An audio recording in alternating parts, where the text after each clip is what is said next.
Now, one of the reasons it's hard to take all this stuff, of course, is the press, and the press lying to us all the time and then telling us. That is one of the reasons I don't want Trump to hand the press a victory. I don't want him to reestablish that they should have any credibility. He did such a great job of destroying their credibility over the 4 years of his administration. To hand them a victory at the end of this thing would be a terrible, terrible setback for all of us, I think. But, James O'Keefe was the guy is crazy. He is absolutely great. I love Project Veritas. They're just like these gadflies who do amazing stuff. He's been listening to CNN's morning rundown calls when they set the budget for the day and what news they're going to cover. And he's been taping these calls. And CNN is furious, and they're saying, this is illegal. They didn't say anything about this when somebody was taping Melania's phone calls. Remember when they were running that on the air? So I just want you to hear some of the way they're covering this. Here is correspondent Jamie Rangel, talking about how basically Democrats are setting the agenda of how they cover Trump's claims that the election was stolen. This is cut 4. I just want to underscore something that Michael said earlier about the transition and Trump, because I've been talking to a lot of people this morning on both sides, and I just keep hearing the same thing, both from Republicans who have not come out to congratulate Biden, but also to those who have in the Democrats. And that is that we have to be, news organizations have to be very careful and very responsible about not giving Trump too much of a platform on his not conceding, because they feel the transition can go forward. This is amazing. I want to follow this up with an even more amazing one. This is a field producer, Stephanie Becker, basically saying that, a lack of good transition caused 9/11. And if we don't basically censor Donald Trump's claims that the election was stolen, we will be complicit in what could be another attack on our country. This is cut 5. On the issue of why it's important to get the transition going right, the 9/11 report talks about one of the problems was that the trouble that was brewing got lost during the transition. So if you want a good concrete example of what happens when you don't have a good transition, go look at the Twin Towers. What's wonderful about this is, aside from the self-importance that they're going to help protect the Twin Towers, and what they do is going to affect, how many people are going to, the minute Trump leaves office, CNN is going to have an audience of 6. So what's amazing about this is the thoroughgoing misunderstanding of what they do for a living, okay? They are news reporters, right? News reporters, the news right now is that the president of the United States is challenging the election full on. He is saying it was a hoax. He is saying that it was stolen. That's news, okay?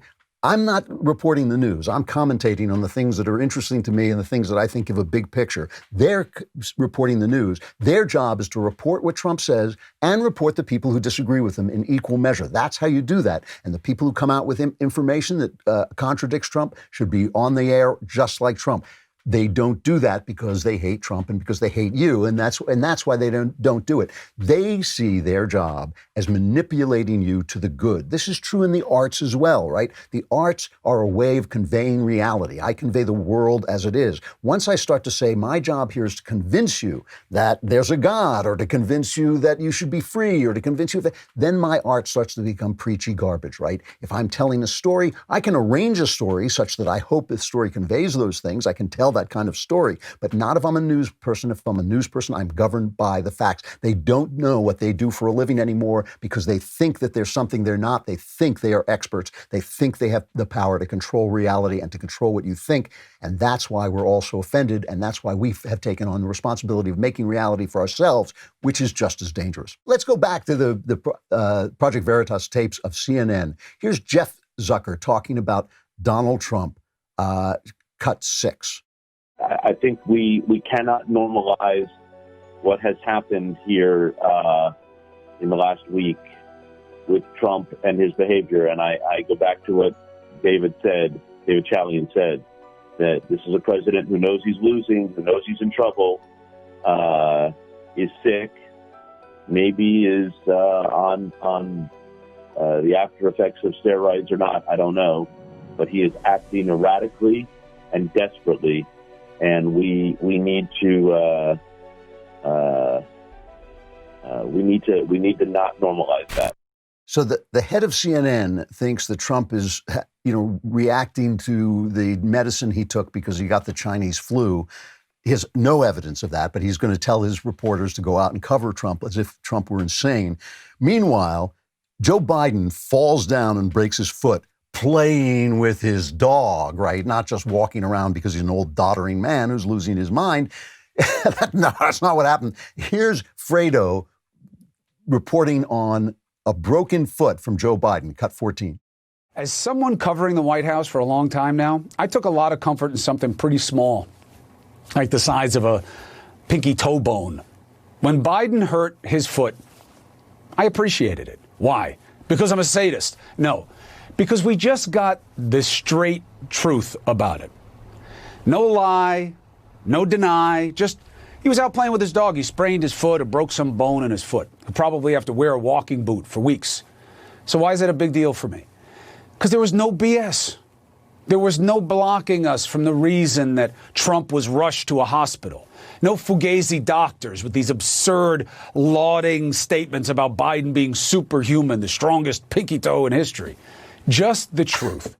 Yeah, because Trump doesn't have Fredo, who's all of them. The whole New York Times is Fredo. He doesn't have them to say the things that Trump says about himself. Trump is his own press. And that's a problem. It is a problem for him running for re-election when he's been touting his own achievements and talking about himself when people were dying of the Chinese flu. That was a problem. But it was a problem that it was a tragic problem that he couldn't avoid it because he doesn't have the press to support him. Every conservative knows this. Every Republican knows that he is swimming against this tide of stupidity and credentialed globalist nonsense that thinks it's actually the truth. They actually think it's the truth.